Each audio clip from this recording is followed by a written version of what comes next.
a lot of credit needs to be given where credit is due. Donald Trump, Team Trump, they deserve all the credit in the world. That was a debate that was hostile territory.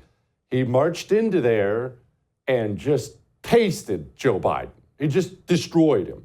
Donald Trump was so disciplined last night because the moderators, who I actually will give some credit to in a moment, but the moderators, of course, tried to bring up several times things that Trump would make him look bad or try to walk him into a trap, and he never, ever, ever, ever, ever took the bait. He was on immigration inflation all night long. They could not move him off of it. He looked composed. He looked relaxed. He very clearly was prepared. And look, this thing, you heard me say beforehand, he could be walking into a disaster. And man, he walked in and nailed it. So all the credit in the world to Team Trump for last night. That's one. Two, I can't believe I'm about to say this, but CNN did pretty well. Well, gosh, I feel like I need a shower even saying that. Jake Tapper, Dana Bash. Yes, they were, of course, biased, and it was tell us about climate change and all kinds of stupid things. There's no question. But they weren't bad either.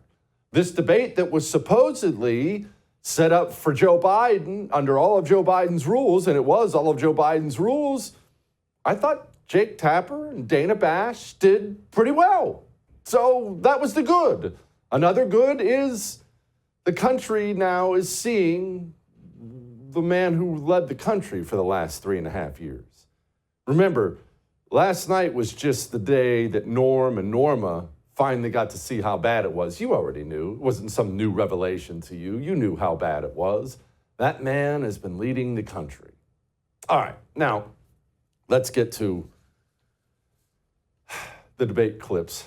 And I'm going to try to keep a straight face during all this because I'll tell you right off the bat, I was watching with my wife and I was watching with my sons. We decided to make it a family thing. I had all kinds of friends and people, hey, you want to come watch? You want to come watch? We just wanted to make it a family thing. So I made my sons watch. Sons came down and watched. My wife came down and watched. And it was amazing to watch this. It was amazing to watch how bad Joe Biden did all the time and how disciplined Trump was, like this border talk. You're in a situation where there are 40% fewer people coming across the border illegally. That's better than when he left office. And I'm going to continue to move until we get the total ban on the total initiative relative to what we can do with more border patrol and more asylum officers. President Trump? I really don't know what he said at the end of that sentence. I don't think he knows what he said either. Look, we had the safest border in the history of our country. The border, all he had to do was leave it. All he had to do was leave it. He decided to open up our border. That was so well done. And it wasn't the zinger. The zinger was great. I enjoyed the zinger. My kids laughed out loud at that zinger. That's why I wanted to play it for you again. They laughed out loud. My sons did. But the part after that is where he really, really did well. And Trump did this a lot last night to his credit. All he had to do was leave it alone. I had it good. I had it set up. Remember what that is? It's reminding people how good they had it. Hey, I had everything fine. And then you got in there and blew it all up. It's a constant reminder that things were okay under him, and now they're not okay under Biden. And he did it all night long. He just basically backhanded him there. All you had to do was leave it alone because I had it fixed. And then you blew the whole thing up. That will resonate with people. And we're seeing today it did resonate with people. Now let's focus on Biden. That's enough of the Trump stuff. Well done, Team Trump. Be very proud of yourselves. That was awesome. Joe Biden. We're going to focus on the political angle of this for now. We'll get to what it means for the country and all that kind of sad, evil, awful stuff. But let's just focus on the political side as it is Joe Biden's running for re-election. Joe Biden simply could not afford what happened last night. He could not. Everyone's already apprehensive. Democrats, Republicans, independents. You see this in every single poll across the country. Is he too old? He seems too old. I don't know. But then remember, Democrats in the media have been running cover for him. Wow, that was a cheap fake video. Oh, they just took 20 seconds out of context. So everyone isn't as informed as you are. Norm and Norma, they had questions. Is he really that bad? Is this just kind of Republican spin? How bad is it? And so Joe Biden, beyond the lies and everything else, which we'll get to, Joe Biden had to look and sound like a functional adult. And I know that's horrible, but that's the base. That's all we want. Just please act like you're functional. But he had to. He absolutely had to.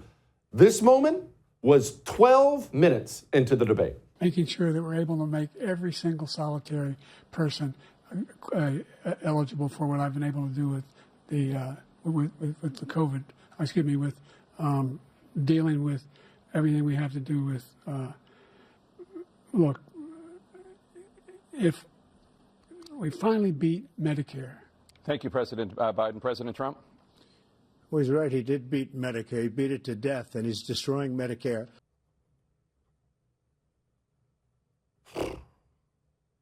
Ow.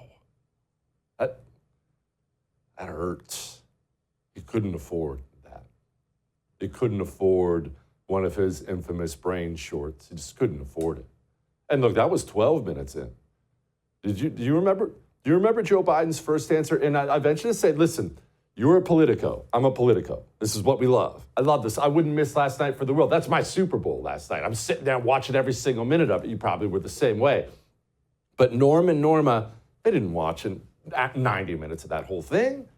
Tune in for 10, 15 minutes. Let's see what these two politicians are saying. Really, the first 5 minutes, 10 minutes, as it pertains to Norm and Norma, as it pertains to those undecided voters, those are the most important minutes. That first impression, you never get a second chance to make a first impression. Remember that old TV commercial? Well, this was Joe Biden's first impression. We got to take a look at what I was left when I became president, what Mr. Trump left me. We had an economy that was in free fall. The pandemic was so badly handled. Many people were dying. All he said was, it's not that serious. Just inject a little bleach into your arm. You'll be all right. The economy collapsed. There were no jobs. Unemployment rate rose to 15%. It was terrible. And so what we had to do is try to put things back together again. And that's exactly what we began to do. We created 15,000 new jobs. We brought out the position where we have 800,000 new manufacturing jobs. Oh, my gosh. So, look, you know what happened there. I know what happened there. They knew in the week leading up to this, he was going to have to perform without a teleprompter. So they tried to get him to memorize little 1 minute, 2 minute spiels. So no matter what happened, no matter what question was asked, Joe Biden was going to give that answer because that's the one he had memorized, kind of. After a week of rest and preparation, that was the best he could get out. Bleach in his arm and 15,000 jobs, and he couldn't afford that. He just couldn't afford it. And of course, look, he's Joe Biden. He may be old and pathetic and a sympathetic figure at this point in time, but he's still the dirty liar he's always been. My blood pressure did get up a little bit when I heard him drop this one about the troops. When he was president, we still found ourselves in a position where you had a notion that we were this safe country. The truth is, I'm the only president this century that doesn't have this decade, that doesn't have any troops dying anywhere in the world like he did. 13 of our warriors died in Afghanistan because of that man. It's not even one of those things that, hey, they were in combat and people die in combat. He is responsible for 13 deaths. And he got up there and told the entire world that nobody had died under his watch. What a piece of crap that guy is. What a piece of crap. All right, now that was the good. The good was Team Trump. The bad was Joe Biden. Now let's talk about the evil, the ugly. First, there are a couple people I want to call out specifically here. First, Jill Biden is a daggone witch.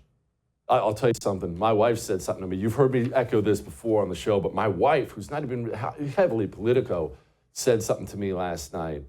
And it was just from the heart. She's not a hardcore Politico like you or me. She said, I would never let you go through that in front of people, in front of the world. How could his wife let him do that? And this was her after the debate.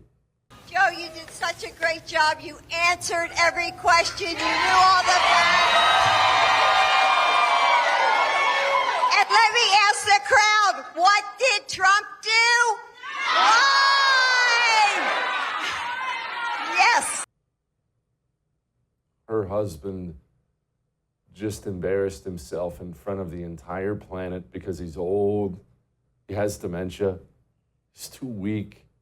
He's not on the back nine, he's on the 18th. He can see the clubhouse. And that heartless witch rode him right back out on stage to have herself another grand rally as the first lady. My wife told me, she said, I would drag you to the beach and we'd live the rest of our lives there and no one would ever see you again. I can't believe what that woman did. And so I'll just echo what she said. I cannot believe that a wife, even if she doesn't love him, how in the world could you allow your husband to do that over and over again and push him to run again? What an evil witch. And finally, all the media last night and today crying those crocodile tears about what happened. And they're having conversations about the president's performance, which they think was dismal, which they think will hurt other people down the party in the ticket. And they're having conversations about what they should do about it. Some of those conversations include, should we go to the White House and ask the president to step aside? Other of the conversations are about, should prominent Democrats go public with that call? Because they feel this debate was so terrible. I think there's a lot of people who are going to want to see him consider taking a different course now. We're still far from our convention, and there is time for this party to figure out a different way forward if he will allow us to do that. I think the conversations range from whether he should be in this race tomorrow morning to what was wrong with him. I mean, he has a cold. This is the last chance for Democrats to decide whether this man we've known and loved for a very long time is up to the task of running for president of the United States. Listen, nobody is a bigger fan of Kamala Harris than I am. And Gavin Newsom did a remarkable job tonight as a surrogate. And what he said, it's not that I disagree with anything they're saying, but those two people are signaling to a whole lot of Americans that are paying attention, how come they're not running? How come the Democratic Party doesn't have them at the top of the ticket? Two things. All those people crying about how bad Joe Biden is are the same people who've been covering for him. They knew they've been covering for him for 3.5 years, and now that it was on national TV and they couldn't cover for him anymore, now they're very sad and Joe Biden needs to go. You evil monsters covered for him, that's one. And two, and this is the most important part, every one of those people is sad, not because a 12-year-old girl was just dragged under a bridge and raped before she was strangled to death by illegal immigrants that Joe Biden let into the country on purpose. They're sad because he might lose his election. Monsters in the media in this country.